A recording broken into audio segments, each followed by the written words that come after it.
राजस्थान में अकाल से सूखाते सर्वाधिक प्रभावित हुए 2002 और 3 कितने जिले, ठीक है। और सबसे न्यूनतम जिले कब हुए प्रभावित,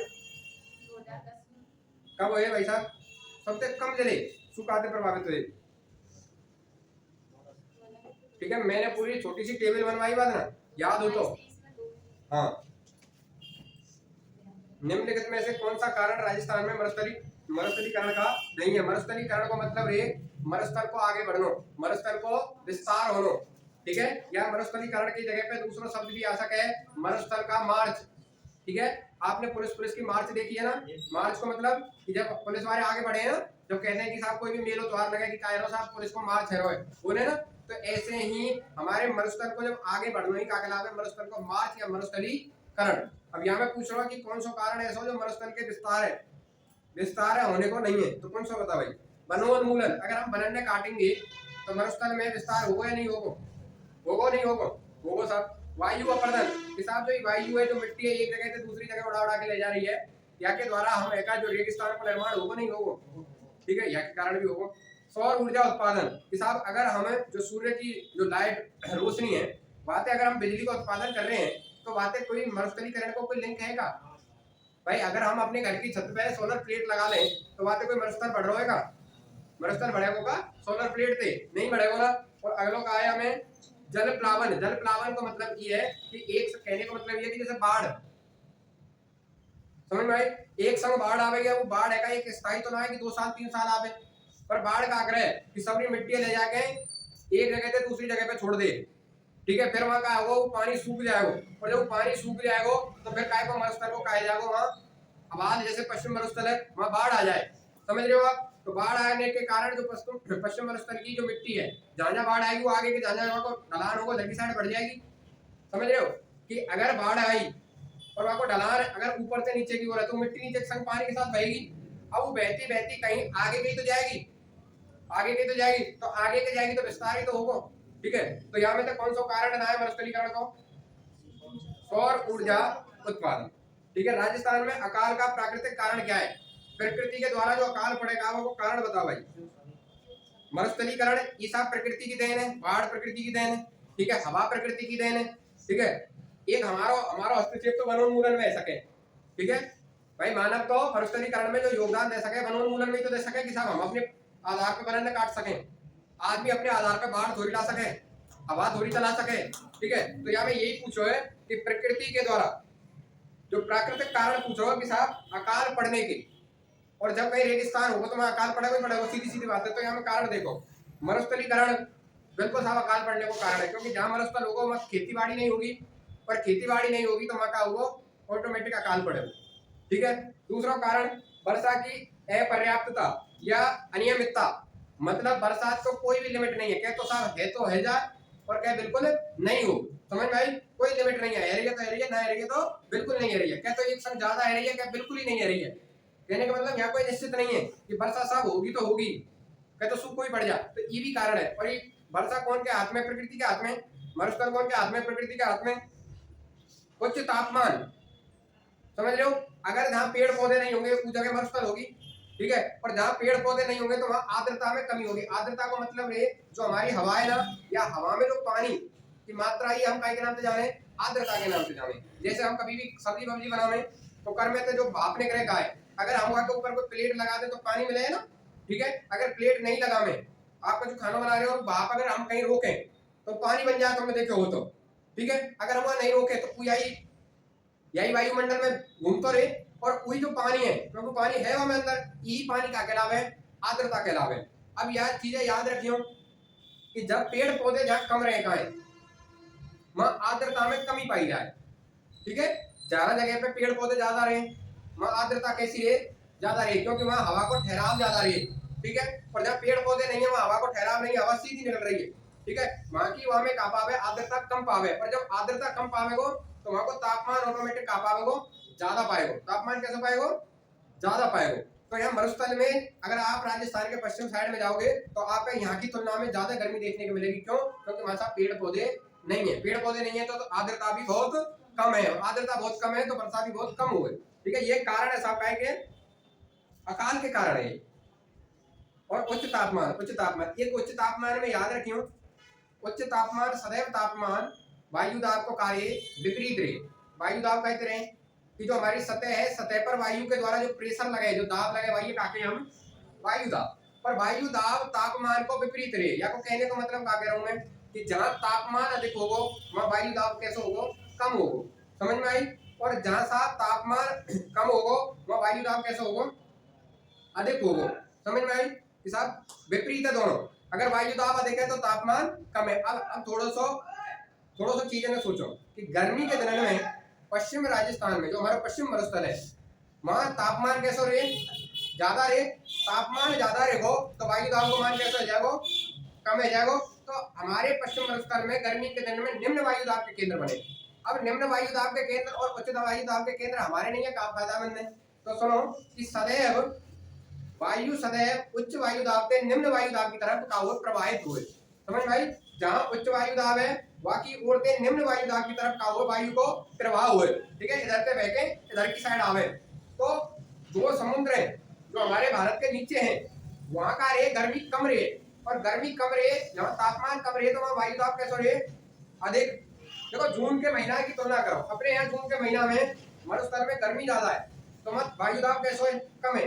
इधर की साइड जब इधर की साइड चले जाओ, इधर की साइड नीचे बम्बई साइड, महाराष्ट्र साइड, नीचे की साइड चले जाओ, समुद्र लगे हुए हो, इधर साइड गर्मी कम रही, और कम रहेगी गर्मी यानी तापमान कम रहेगा तो वायु दाब कैसा रहेगा, अधिक रहेगा। अब इधर की हवा, बम्बई साइड की हवा अपने साइड आएगी, कब आएगी, जितना वायु दाब लगेगा ना, जितना कम होता जाएगा उतनी ही हमारे साइड आती चली जाएगी। ठीक है, तो उच्च वायु दाब इधर है, निम्न वायु दाब हमारे यहाँ बन रहा है, और वही हवा माते कालिया में मानसून ले आवे, कालिया में उनमें ही कहा है, मानसून का मतलब ही कहा है, उन हवा में आर्द्रता है। समझ रहे हो? आर्द्रता का है कि सब वायु में उपस्थित पानी, और जब ये पानी जब एक हाइट पे कर ऊपर कर आवेगा तो ये पानी का जब ज्यादा ऊंचाई पे चले जाए तो ये है का बर्फ बन जाए। समझ रहे हो? बर्फ की बूंदन के रूप में, बर्फ के गोला के रूप में कन्वर्ट हो जाए। मैंने कई बार बताइए कि अगर हम 165 मीटर ऊपर चलेंगे, सतह से 165 मीटर ऊपर जाएंगे तो हमारे टेम्परेचर में 1 डिग्री को कहा जाएगी कमी आती चली जाएगी। समझ में आई? अगर हम नॉर्मल सी बात ये है कि अगर हम 1600 मीटर ऊपर गए, समझ में आए, 1600 मीटर की रेस लगा में ना, हम 1600 मीटर गए ऊपर तो 1600 मीटर को सीधा ये है कि साहब 10 डिग्री टेम्परेचर को मान कैसे हो जाएगा, कम हो जाएगा। समझ में आ रही है कि हम अगर यहाँ से 1600 मीटर ऊपर मतलब 1.5 किलोमीटर से 100 मीटर फालतू 1.5 किलोमीटर ऊपर गए तो 10 डिग्री टेम्परेचर को मान कहा जाएगा, कम हो जाएगा। अगर यहाँ गर्मी 30 डिग्री टेम्परेचर पे होगी तो वहां 10 कम होगी तो कितनी होगी, वहां 20 होगी। समझ में आ रही है? जब भी आप पहाड़ पे जाएं, जब भी आप ऊंचे ऊंचे पहाड़ पे चढ़े तो आप देखेंगे कि जो नीचे की सतह की गर्मी है और पहाड़ पे ऊपर चढ़ जाएंगे तो पहाड़ पे तुम्हें ऑटोमेटिक सर्दी लगना स्टार्ट हो जाएगी। ठीक है, उसका रीजन यही है। आप कभी भी जब भी वैष्णो देवी वगैरह कहीं घूमने जाओगे तो वहां सर्दी को एहसास होगा तुम्हें। उसका रीजन क्या है कि नीचे की ऊपर जैसे जैसे जाएंगे हमारा टेम्परेचर गिरते चले जाओगे। समझ रहे हो? ये यहाँ पूछ रखी है, तो वह चीजें याद रखियो। जो वायु दाब है मापो काय में है, मिलीबार में, और वह कोई यंत्र का है बैरोमीटर। ठीक है, बाकी राजस्थान में सूखे हुए अकाल का मानवीय कारण क्या है, या डेटा याद कर लीजिए। हरियाली परियोजना का शुभारंभ कब हुआ? ठीक है, राजस्थान में सूखे हुए अकाल का मानवीय कारण क्या है, बताओ भाई। तुम्हारे द्वारा उत्पन्न कौन सा कारण है, जाके कारण सूखों पर है, पढ़ के देखो। वनों की अनियंत्रित कटाई, ठीक है, या भूजल का अंधाधुंध विद्रोहन, मतलब जो अंदर जमीन में पानी है वह हम अंधाधुंध निकाल रहे हैं और वहां को यूं ही प्रयोग कर रहे हैं, यूं ही बहा रहे हैं, ये है। या फिर हम पेड़ पौधे नहीं यूं ही अंधाधुंध काट रहे हैं, ये है। या अनियंत्रित पशु चारण, या तो मतलब हम पशुओं पे कोई कंट्रोल ना है, मन करके पशु है खूब कर रहे हैं। अब यहाँ कोई उद्यान है, यहाँ खागे, इधर उद्यान है वहां, ठीक है। किन मिला के बात एक कही है, इन तीनों बातों में ये कही है कि हम कहीं ना कहीं एक तो पेड़ नष्ट कर रहे हैं और दूसरों जले निकाल के जले बाहर। तो भाई साहब यार इन तीनों काम ना आदमी ही कर रहा है। समझ भाई? जले है प्रकृति तो जमीन के अंदर से, भूजल को मतलब भूमि के अंदर के जले प्रकृति तो निकाल के बाहर आएगी नहीं। ठीक है, पेड़ अंदर प्रकृति तो काटेगी नहीं अपने आप। और जो अनियंत्रित पशुचारण, जो पशु अपने आप तो चलेंगे नहीं, ठीक है, नियंत्रित तो हमें करना पड़ेगा। ठीक है, तो अपने आप तो भाई अपने आप तो कैसे भी करते रहेंगे, पर उनको नियंत्रण, उन पर कंट्रोल लगाने को काम कौन को, रखरखाव काम करने को कौन को, हमारा। ठीक है, तो ये तीनों ही दायित्व कायम हमें मानवीय कारण कि मानव के द्वारा उत्पन्न होने वाले कारण ये। राजस्थान का मरुस्थल को किस नाम से भी जाना जाता है? थार का मरुस्थल। अपने भारत में एक ही मरुस्थल है, प्रभा को नाम का है थार का मरुस्थल। अब यहाँ पे एक प्रश्न है कि थार का मरुस्थल विश्व के मरुस्थलन में क्षेत्रफल के आधार पर कौन से नंबर को है? तो है 17वें नंबर। और उपोष्ण की दृष्टि से कौन से नंबर को है? 9वें नंबर। राजस्थान में त्रिकाल का संबंध किससे है? त्रिकाल को मतलब जो कहते हैं कि राजस्थान में त्रिकाल पर्व, त्रिकाल को मतलब ये भैया कि हमारे खाने को अन्न, पशु को चारों और पीने को जल। इंसान को भोजन, पशु को चारों और जल। अगर ये तीनों इनको टोटो पड़ जाए तो भाई काके हम त्रिकाल, काके भैया त्रिकाल। हमें देख लो, चारा आकार व सूखा, सिंचाई की सुविधाओं का विस्तार, अन्न, चारा व पानी। ठीक है। राजस्थान में सर्वाधिक सूखा प्रभावित जिलों की संख्या किस वर्ष? देखो एक प्रश्न आ भी गए हो। ठीक है। अभी आप यहाँ में रख लो न्यूनतम, न्यूनतम का बोलो वर्ष की है।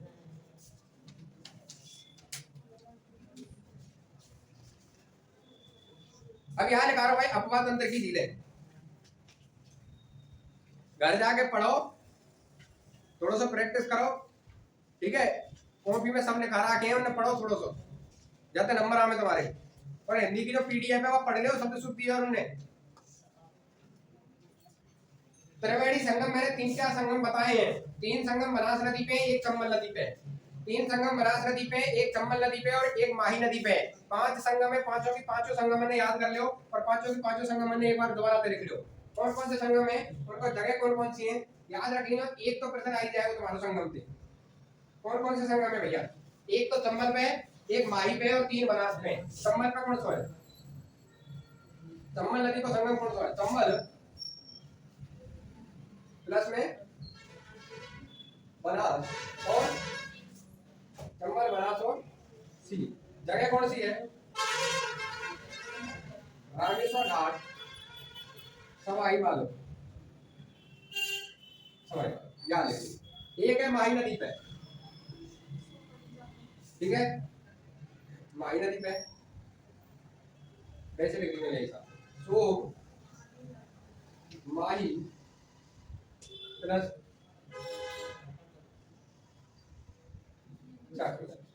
ठीक है। ये संगम है और ये कहाँ है? बेणेश्वर धाम, नवाटपुरा। बेणेश्वर में यहाँ जोड़ दियो, बेणेश्वर याद रखो। बेणेश्वर धाम, नवाटपुरा, डूंगरपुर।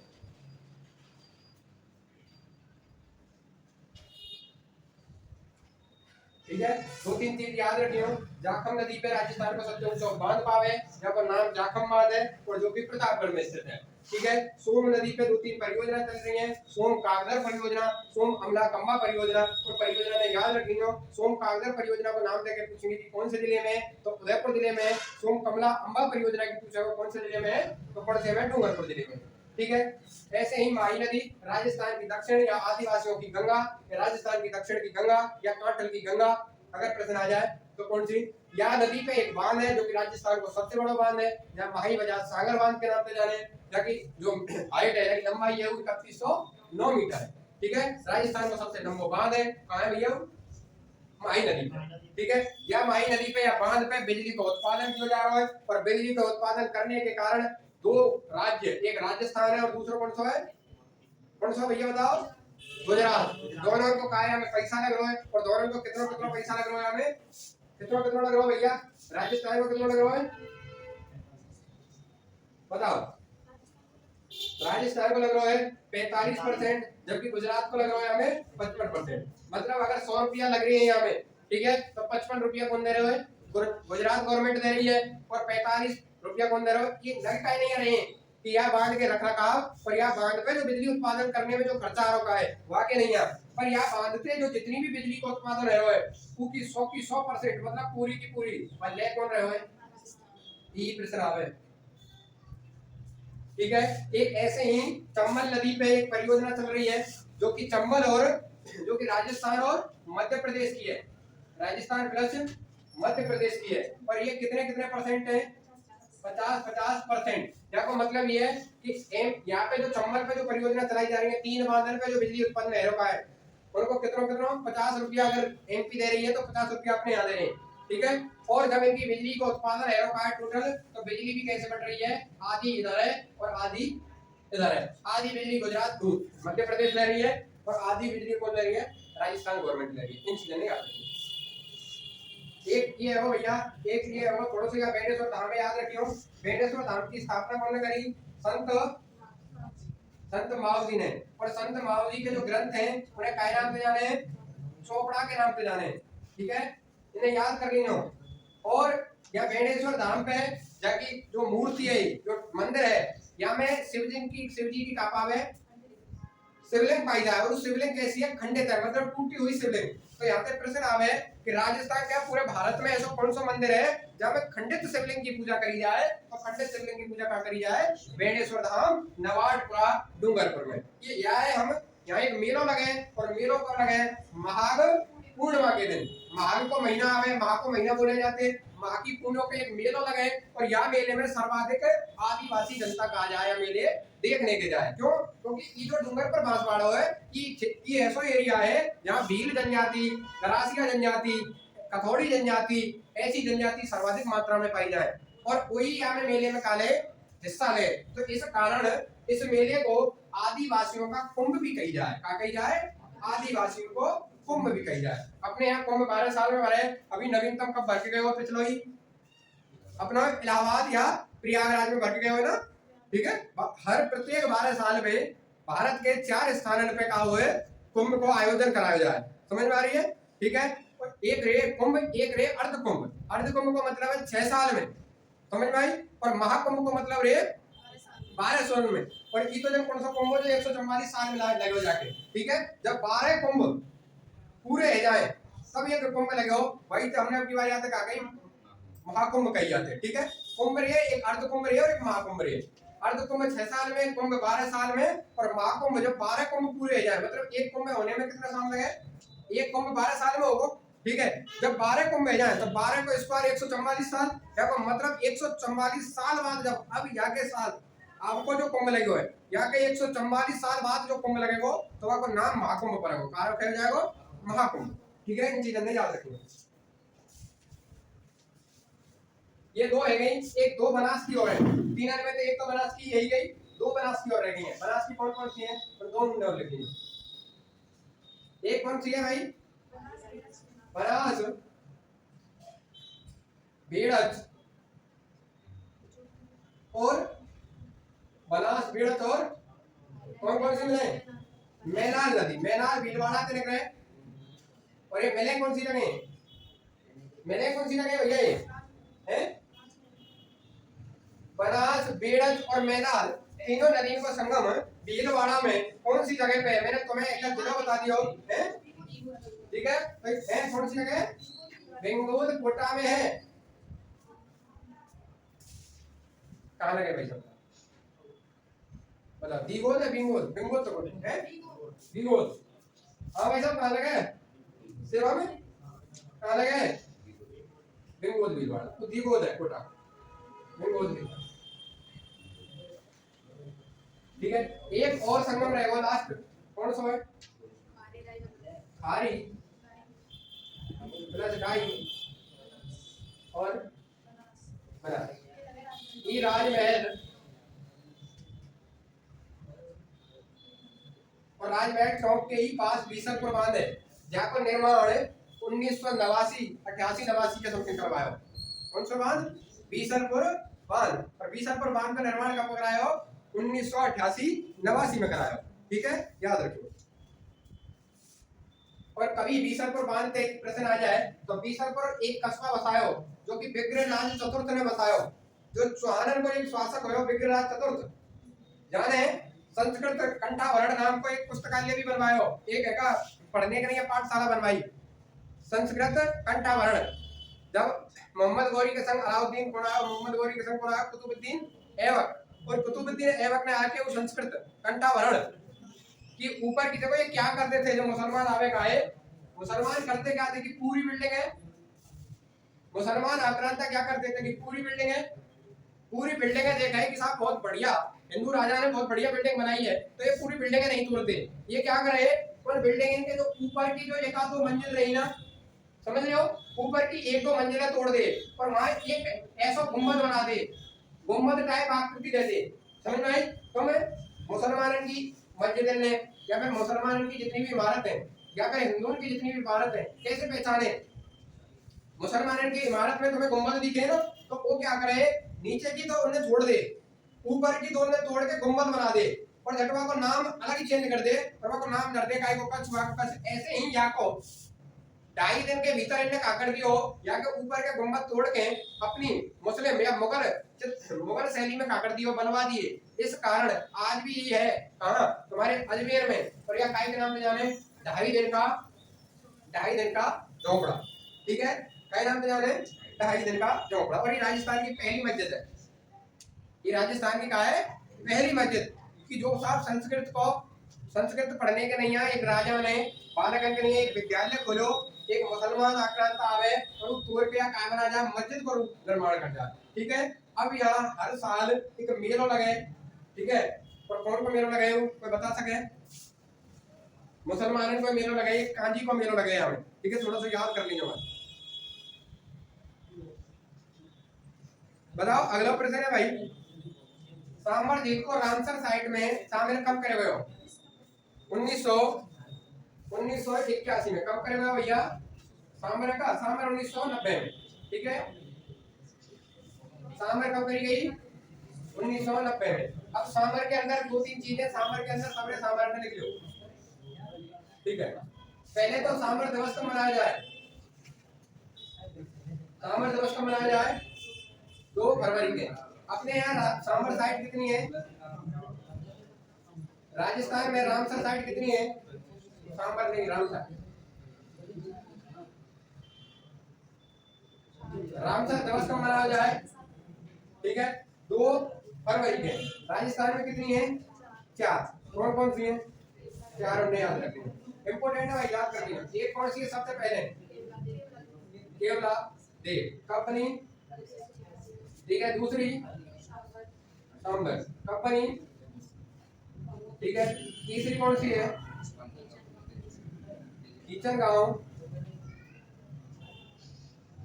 हरोली कंपनी है, जून 2025। और लास्ट कौन सी है? मैनार झील उदय, ये भी कंपनी है।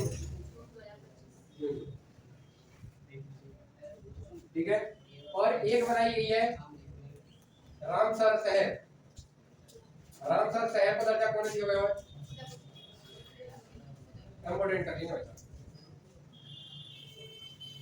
ठीक है, सामर्थ्य प्रश्न आएगा, फिर कह रहा हूँ क्योंकि करंट को प्रश्न घुमा सके एग्जामिनर या उदयपुर घुमा सके एग्जामिनर, ये सब अपने होते रामसर से प्रश्न आ जाए।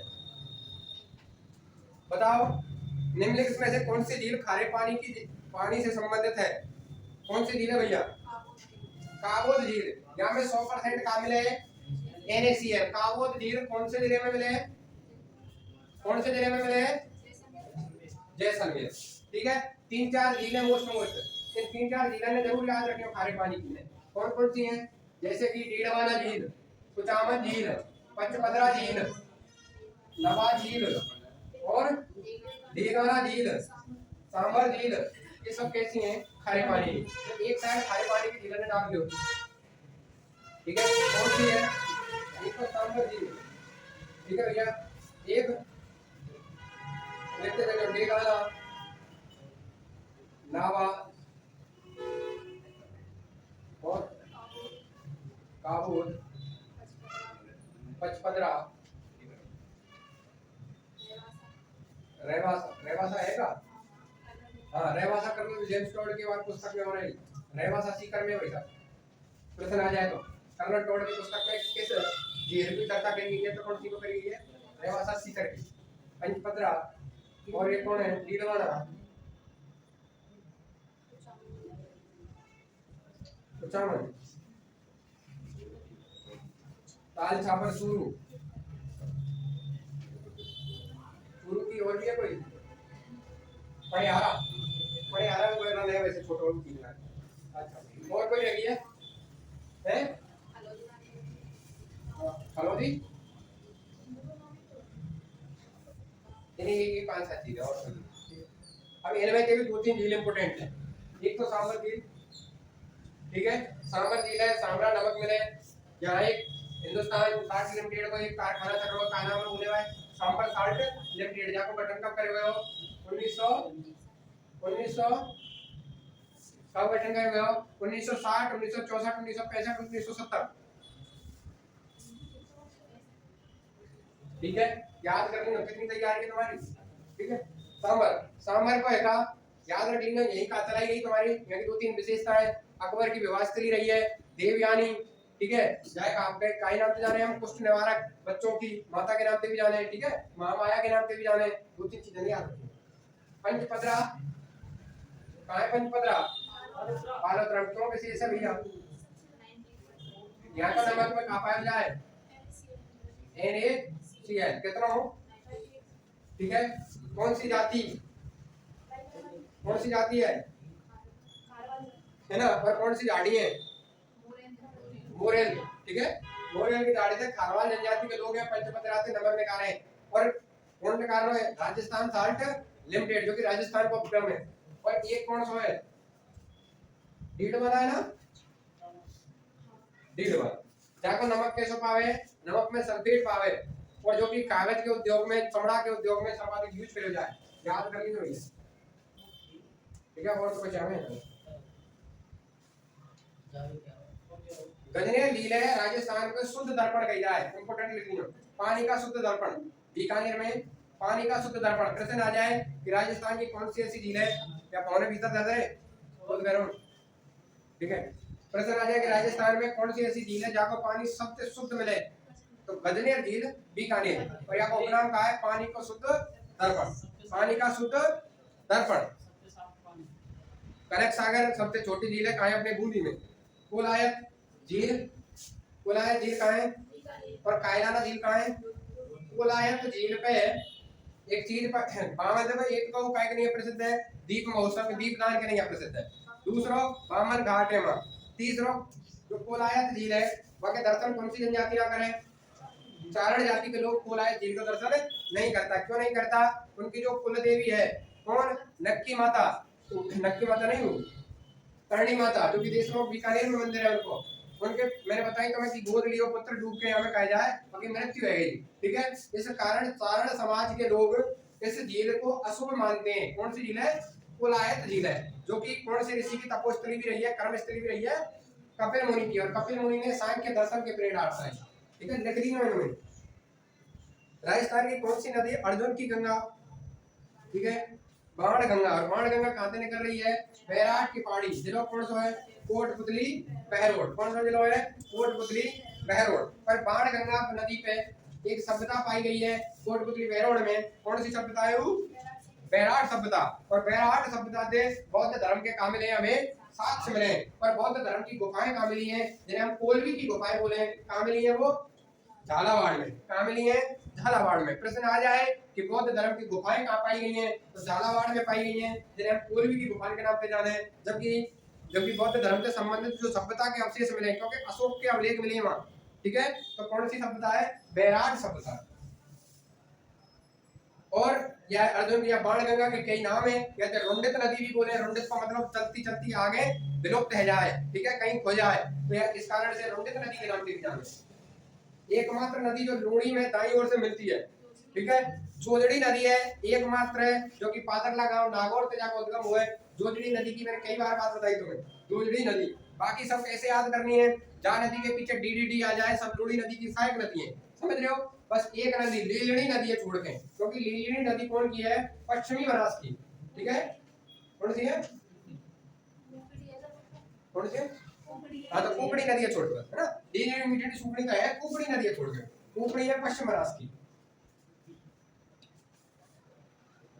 जवाई नदी पे एक जवाई बांध है, जो कि राजस्थान का सबसे महंगा बांध है, जो कि कहाँ बने हुए हो? सुमेरपुर पाली में जाकर निर्माण करे हुए हैं। और जवाई बांध पाली है, ये बताओ कि अगर जवाई बांध पाली में पानी की कमी है जाए, तो कौन सी परियोजना के द्वारा पानी पहुंचाया जाए? तो सेई जल सुरंग के द्वारा। ठीक है, सेई जल सुरंग राजस्थान की प्रथम जल सुरंग है। ठीक है, यहाँ की हाइट कितनी है कोई बता सके? लंबाई कितनी है यहाँ की? 6.7 किलोमीटर। 6.7 ही है, हाँ 7 किलोमीटर। ठीक है, और यहाँ का नाम सेई जल सुरंग परियोजना। ठीक है, सेई नदी कौन सी नदी की सहायक नदी है? साबरमती। एकमात्र बेड़क, कोठारी व कारी निम्नलिखित में से किस नदी की सहायक नदी है? बेड़क नदी ऐसी नदी जहाँ पे बेड़क में गंभीरी नदी मिलने पे मेसा के पठार का निर्माण हुए, और मेसा के पठार पे कहा है अपनो चित्तौड़गढ़ दुर्ग है। ठीक है, ये बनास की सहायक नदी है भैया। और बनास नदी स्वयं कौन सी नदी की सहायक नदी है? राजस्थान में पूर्ण भाग की दृष्टि से सबसे सर्वाधिक क्षेत्र कौन सी नदी को है? बनास नदी। ठीक है, लूणी नदी पश्चिम की सबसे बड़ी नदी। ठीक है, लूणी नदी के प्रवाह कौन से नाम से भी जाने? गौड़वाड़ प्रदेश के नाम से भी जाने। ब्यास नदी अपने राजस्थान में है का? नहीं है। घग्गर नदी है का? ठीक है, एकमात्र ऐसी नदी जो कि हनुमानगढ़ से प्रवेश करके हनुमानगढ़ गंगानगर होती हुई कोट का पास तक चली जाए पाकिस्तान। हनुमानगढ़ में आगे प्रवाह को क्या नाम से जाने? नाली या पाट के नाम से जाने, जबकि पाकिस्तान में क्या नाम से जाने? आगे अकड़ा के नाम से जाने। इन चीजें नहीं आती। आहड़ या आयड़ नदी जो कि उदय सागर झील के में गिरने के बाद यहाँ का नाम है जाए बेड़क। ठीक है, हाँ ये प्रश्न सीधा पूछो यहाँ का नाम क्या है, पर यहाँ पे 2-3 सभ्यता है, जैसे आहड़ सभ्यता, बालाथल सभ्यता, नगरी सभ्यता, सब कौन सी पे? यही पे लिखनी है भाई साहब। निम्नलिखित में से कौन सी नदी आंतरिक प्रवाह तंत्र से संबंधित है? मतलब ऐसी नदी जो ना तो बंगाल की खाड़ी में पानी गिर रही, ना अरब सागर में गिर रही, निम्न में से कौन सी नदी है? ढूंढ दो। ठीक है, नहीं है, प्रश्न है लास्ट तक पढ़ा नहीं है। ठीक है, घग्गर है साहब, रूपनगढ़ है, सागी और रूपरेल। सागी और साबी, सागी तो भैया हमारी अंतर प्रवाह की है, और अगर आ जाती साबी तो साबी कौन सी नदी की सहायक नदी है? लूणी की सहायक नदी है साबी। ठीक है, तो याद रखियो कि सागी नदी। हम एक प्रश्न बताओ, अलवर की सबसे बड़ी नदी कौन सी है? अलवर की सबसे बड़ी नदी कौन सी है? जो अलवर की विलासलीला के नैया प्रसिद्धि, जाके बारे में अकबर ने वहां पे कई बार बांध बांधने की कोशिश करी, पर अकबर ने कहीं भी कि कोट तलाते निकलूं। ठीक है, शायद मैंने वादा तुम्हें बताई। ठीक है, अकबर बांधी ना बनूं तब नाम सागी कहाऊं, कोट तलाते निकलूं ऐसे ही, और तब रेवाड़ी ना कोट तलाते निकलूं और ना रेवाड़ी जाऊं, अकबर बांधी ना बनूं और तब नाम सागी कहलाऊं। ऐसा तो सबसे जो मुख्य नदी कौन सी है? अलवर जिले की सागी नदी है। ठीक है, क्वेश्चन आ गया कि अकबर ने कौन सी नदी पे पुल बांधने की कोशिश करी, पर हर बार असफल रही हो सागी नदी पे। ठीक है, सागी नदी पर जो उद्गम है वो कहां से हुए? सेवर की पहाड़ियां, और सेवर की पहाड़ियां कहाँ है? अपने जयपुर में। ठीक है, सेवर, और खाली सेवर कहाँ है? अपना जहाँ दर्शन अनुसंधान है भरतपुर में। ठीक है, याद रखिए। साबरमती नदी का उद्गम स्थल बताओ भाई साहब। विंध्याचल पर्वतमाला बिल्कुल नहीं है। पादरला की पहाड़ियां उदयपुर में है या क्या नहीं है? गोकुंदा की पहाड़ी से कौन सी नदी का उद्गम हुआ है भाई बताओ? दो क्वेश्चन छोड़ दिया। हाँ भाई साहब, जैसलमेर में मीठे पानी की बुद्ध झील का निर्माण कौन सी नदी पर किया है? कांकरी नदी। कांकरी नदी को दूसरा नाम क्या है? मसूरनी नदी। यह अंतः प्रवाह की सबसे छोटी नदी है। निकलियो क्या का दूसरा नाम कौन सा है? मसूरनी नदी। अंतः प्रवाह की सबसे छोटी नदी है, मीठे पानी की नदी है, और यहाँ पे एक बांध है, एक झील है बुद्ध झील। और बुद्ध झील कैसी है? मीठे पानी की झील। मेंथा नदी के बारे में याद रखियो, सामर झील में सर्वाधिक नमक लेके आने वाली या लवणता लेके आने वाली झील को नदी कौन सी है? मेंथा नदी। कांकरी नदी जाके माने पे सुनारी सभ्यता और गणेश्वर सभ्यता मौजूद है। गणेश्वर सभ्यता में एक बात याद रखियो, एकमात्र ऐसी सभ्यता जहाँ में पत्थरन को प्रयोग करे हुए है। कौन सी सभ्यता है? जहाँ में ईंधन की जगह काय को प्रयोग है? पत्थर को। कौन सी सभ्यता है? गणेश्वर सभ्यता। रूपारेल नदी पर भरतपुर में कौन सा बांध बना हुआ है बताओ भाई साहब? अजान बांध, बंद बरेठा, मोती झील बांध। मोती झील बांध। ठीक है, अजान बांध और ये बंद बरेठा कहाँ है? कौन सी झील पे? कौन सी झील पे? कुकुंद नदी पे। ठीक है, बंद बरेठा तो कुकुंद नदी पे, और अजान है गंभीर नदी पे। साबरमती का उद्गम कर लियोगे। हाँ भाई, गोविंदा की पहाड़ी से कौन सी नदी का उद्गम हुआ? खारी नदी को बताओ, खारी नदी को, बनास नदी को, कोठारी नदी को। तीन में कौन सी को? गोविंदा की पहाड़ी, या फिर या निम्न में से कोई नहीं? बताओ। खारी नदी को उद्गम हुए बिदराल की पहाड़ी से। ठीक है, और बनास नदी को उद्गम कहते हुए खमनौर की पहाड़ी से। ठीक है। और देवेर की पहाड़ी से कौन से हुए, कोठारी नदी को उद्गम पाते हुए देवेर की पहाड़ी थे। याद रखियो बनारस नदी की इधर की साइड से कौन सी है, लेफ्ट साइड से मिलने वाली, दाई तरफ पे मिलने वाली सबसे बड़ी नदी कौन सी है, खारी नदी। कौन सी नदी है, खारी नदी। और बनारस नदी को सर्वाधिक फायदा कौन सा जलो ले, तो वो जलो है भीलवाड़ा। कौन सा जलो, पूर्णतः राजस्थान में बहने वाली सबसे लंबी नदी कौन सी है, बनारस नदी में सहायक नदी ने मिलाई हो गया। ठीक है। जाखम नदी, यहाँ पे जाखम बांध है जो कि भवर माता की पहाड़ी प्रतापगढ़ से जाकर उद्गम है। सोम नदी जो कि बीचा मेड़ा की पहाड़ियां उदयपुर से जाकर उद्गम है। अनास नदी जो कि कहा भैया हमारे आगोर ग्राम की पहाड़ियों थे। और जवाई नदी गौरैया गांव पाली की पहाड़ी थी। कौन सी नदी राजस्थान में दक्षिण से प्रवेश कर पड़े, दक्षिण की ओर चली जाती है। कौन सी नदी है जो कर्क रेखा को 2 बार काट जाती है। कौन कौन सी नदी ऐसी है जो कि 3-3 राज्यों के साथ सीमा बना जाती है। ठीक है। कौन सी ऐसी नदी है जहाँ पे पहली बार, राजस्थान की कौन सी नदी है जहाँ पे पहली बार रिवर फ्रंट को निर्माण करे हुए हो, साबरमती नदी। कौन सी नदी, साबरमती नदी। कहाँ करे हुए हो, गुजरात में। कहाँ करे हुए हो, गुजरात में। राजस्थान की पहली ऐसी कौन सी नदी है जहाँ पे हैंगिंग ब्रिज बनाए हुए हो, यानी झूलता हुए पुल बनाए हुए हैं, वो कौन सी है, चंबल नदी। ठीक है भाई साहब। जल संसाधन है 10% है, देखो पहले प्रश्न रख लेंगे भाई साहब। ये सुरक्षित संकटग्रस्त, ये ऐसे भी आ जाएंगे, क्रिटिकल नॉन क्रिटिकल। ठीक है, थोड़ा सा याद रखियो, बाकी हम कुछ लेना है सब। देखो शेखावाटी क्षेत्र में नेहटा में कोई काय को प्रकार है, जल संरक्षण है। पाली बाल ब्राह्मण के द्वारा यहाँ पे एक चीज लिखा 15वीं शताब्दी में स्टार्ट करी कृषि। शताब्दी पूछे हो कि साहब जो ये खेती है कौन सी, खड़ीन, ये कौन सी शताब्दी में स्टार्ट करी, पाली बाल ब्राह्मण ने। और कौन से जिले में करी, जैसलमेर में। कब से करी, 15वीं शताब्दी।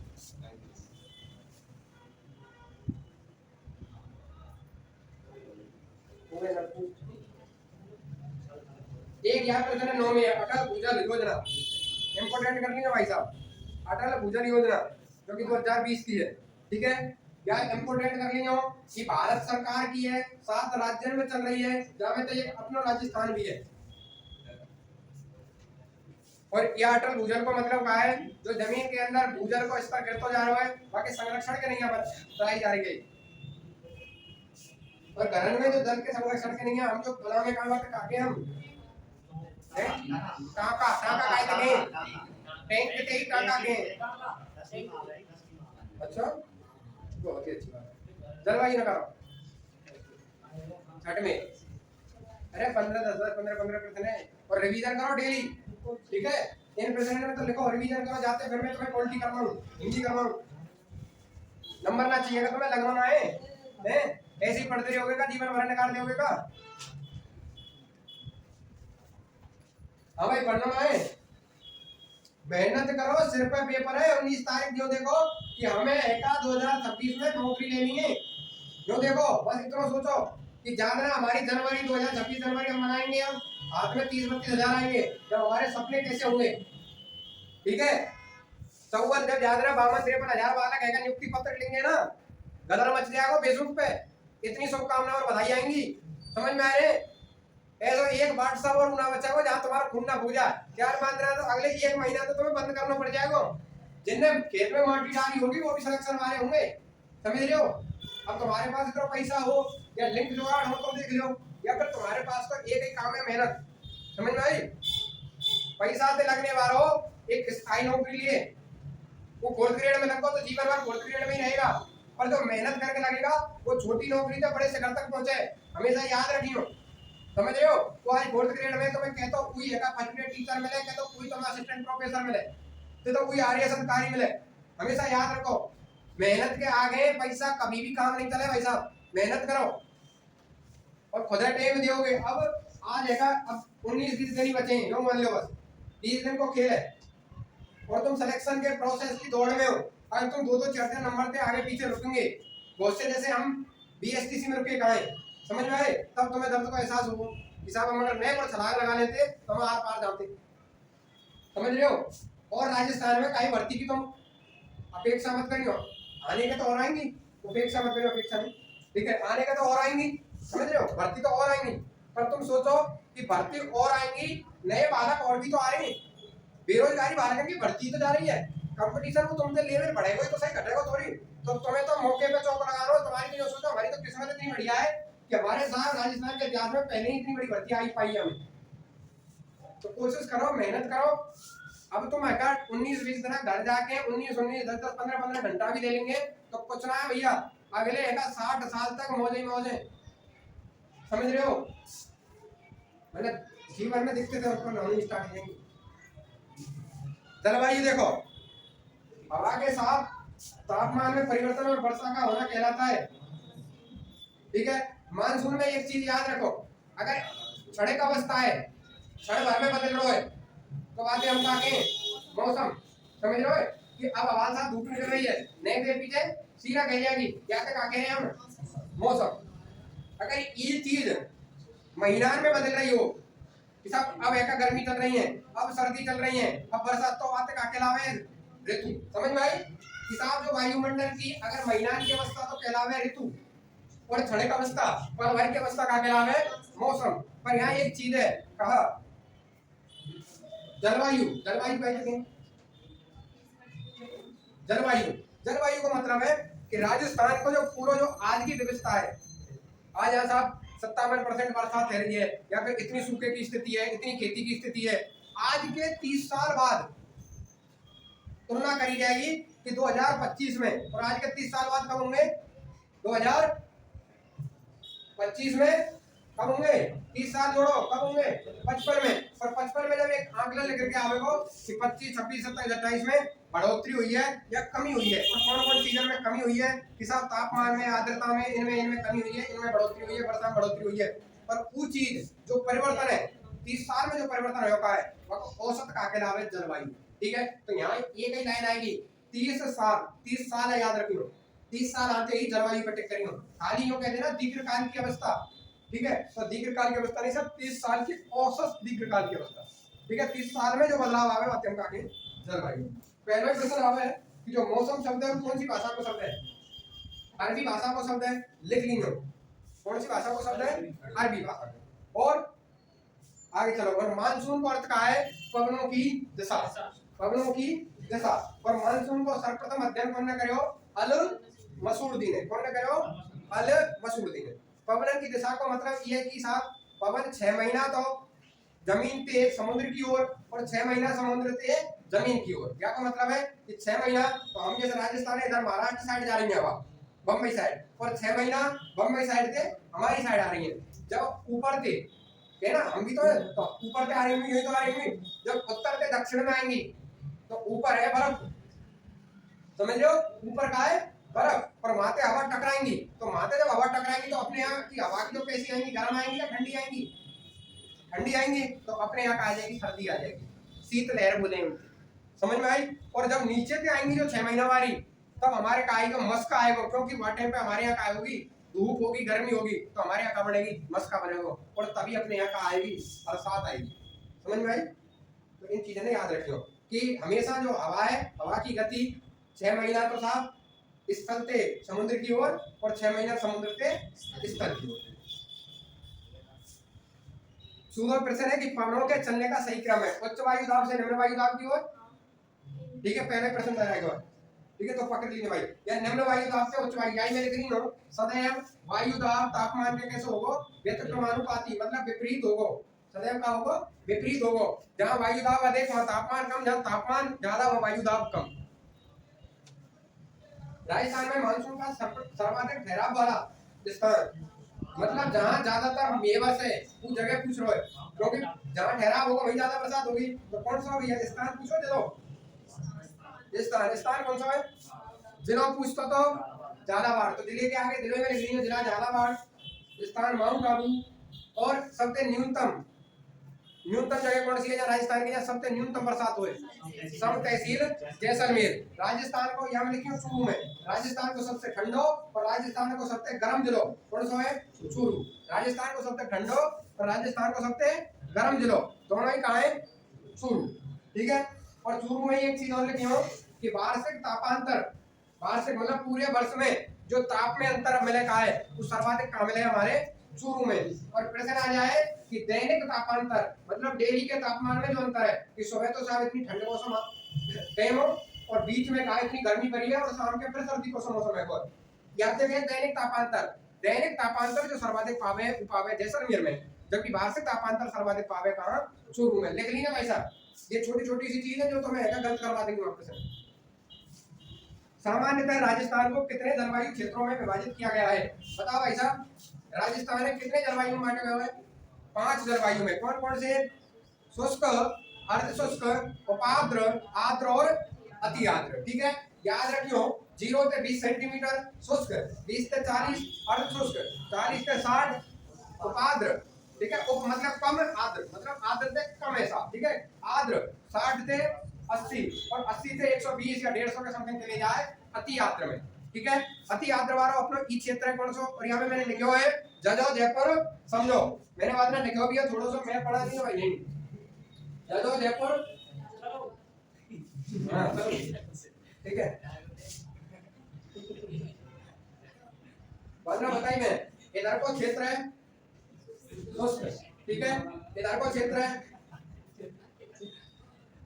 अति आर्द्र। ठीक है, ये क्षेत्र है अर्ध शुष्क।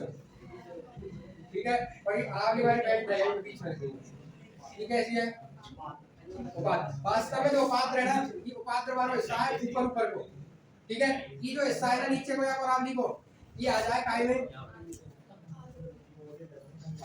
ठीक है, तो याद रखियो। अब एक लाइन है,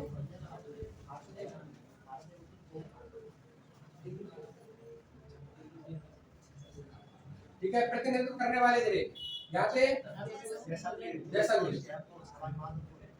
ठीक है, यहाँ से जोधपुर। ठीक है, ये भैया जयपुर, ये सवाई माधोपुर कहा जाएगा, जयपुर है यहाँ में, जयपुर है पात्र में। सवाई माधोपुर कहा जाएगा, देख लीजिए सवाई माधोपुर का जाएगा आंध्र में, और झालावाड़ का जाएगा। राजस्थान में अति आर्द्र जलवायु वाले जगह। राजस्थान में किस ऋतु में सर्वाधिक धूलभरी आंधी चले? भाई साहब आंधी कब आवे? हाँ, आंधी आवे सर्वाधिक आवे ग्रीष्म में। और कहाँ में? श्री गंगानगर में। कितने दिन आवे? 27 दिन। न्यूनतम कहाँ में? न्यूनतम आवे झालावाड़ में। कितने दिन आवे? 3 दिन। देखो राजस्थान में ओले कहाँ पर है सर्वाधिक? ओले कहाँ पर है? राजस्थान में भूकंप कहाँ है?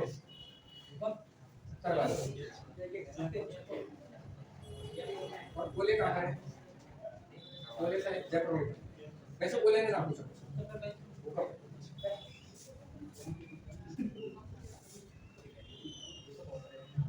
राजस्थान में अधिकांश वर्षा किन पवनों की? मतलब भाई साहब कौन से पवन के आधार पर हो राजस्थान में अधिकांश वर्षा? पछुआ पवन है, पश्चिमी विक्षोभ, दक्षिण पश्चिम मानसून। ठीक है, कौन से अंतर हुआ है? ठीक है, याद रखियो दक्षिण पश्चिम मानसून की 2 शाखाएं।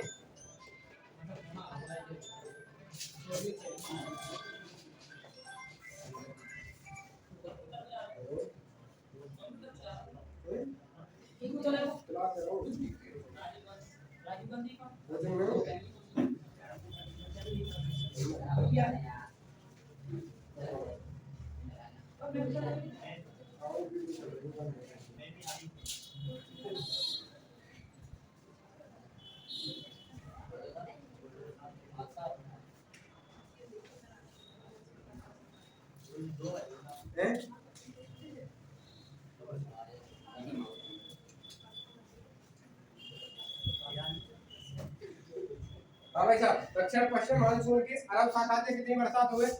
10%। जबकि बंगाल की खाड़ी से कितनी हुए? 90%। अरब सागर की शाखा राजस्थान में सर्वप्रथम प्रवेश कहाँ करें? बांसवाड़ा से। राजस्थान में मानसून का प्रवेश, राजस्थान में मानसून का प्रवेश द्वार बांसवाड़ा। ठीक है, और बंगाल की खाड़ी वाली झालावाड़ से। बंगाल की खाड़ी वाली झालावाड़ से। राजस्थान में सर्वप्रथम प्रवेश करते हुए बांसवाड़ा से। राजस्थान में मानसून का प्रवेश द्वार बांसवाड़ा। कौन सी करेंगी? अरब वाली शाखा। जो दक्षिण पश्चिम की अरब सागरीय शाखा है, ये राजस्थान के दक्षिण में सर्वाधिक बरसात करे। ठीक है, बांसवाड़ा, डूंगरपुर, उदयपुर इन साइड में। जबकि पूर्व राजस्थान के दक्षिण पूर्व और पूर्वी भाग में कौन सी करें, जो बंगाल की खाड़ी पे आवे। ठीक है, और बंगाल की खाड़ी पे आती हुई सर्वप्रथम प्रवेश कहते करें झालावाड़। तो राजस्थान में सर्वाधिक बरसात कौन से जिले में हुए, झालावाड़।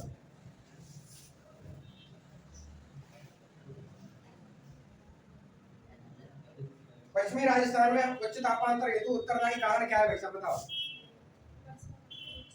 सीरो सीरो कारण है, वैसे तो सब है, सब कारण है, और अगर मोस्टली कारण आता ना तो रेत के और बालू पे टीले आते भाई। ठीक है, इनमें से अगर देखा जाए ना, इन तीनों में अगर मोस्ट हो जाए तो रेत है। तो रेतीला मरुस्थल पालो, रेतीले मरुस्थल के कारण दिन में कहा सर्वाधिक गर्मी और रात के समय सर्वाधिक सर्दी पड़ती है। निम्नलिखित में से राजस्थान के रेतीले में औसत वार्षिक वर्षा सबसे अधिक होती है, झालावाड़ में। ठीक है, ट्री वार्ता लिखनी है, ट्री वार्ता आधार का और ट्री मतलब पेड़, पेड़ लगा हुई वर्षा, वर्षा है, ट्री वार्ता है, तीन तीन है, एक कौन सा है अपने आप पता पड़ रही है कौन सा है, सी ए डब्ल्यू है का बी एस एच डब्ल्यू है सी ए कौन सा है, ए डब्ल्यू ना है ट्री वार्ता में। अच्छा क्या पूछ रहा हूँ, दक्षिण पूर्वी राजस्थान को किस, अच्छा आंसर और ट्वेट को जलवायु वर्गीकरण पूछो, क्रम लिख लियो, C A W, D A W, D B W, E A D. C A W दक्षिण का चलियो, D A W, D B W और ई ए डी कितने भागों में करे हुए, 4 में करे हो समझ ले। राजस्थान में औसत वार्षिक वर्षा कितनी है, 57.50, दैनिक कितने हैं 29। राजस्थान में सर्वाधिक दैनिक तापांतर वाला जिला कौन सा है, दैनिक वार्षिक चूरू। राजस्थान की जलवायु को प्रभावित करने वाले प्रमुख कारक। ठीक है, अब यहाँ में देशांतर आ जाते तो है तो ना हो, तो देशांतर जलवायु को प्रभावित करें ना करें, तो याद रखिए देशांतर कभी भी जलवायु प्रभावित ना करें।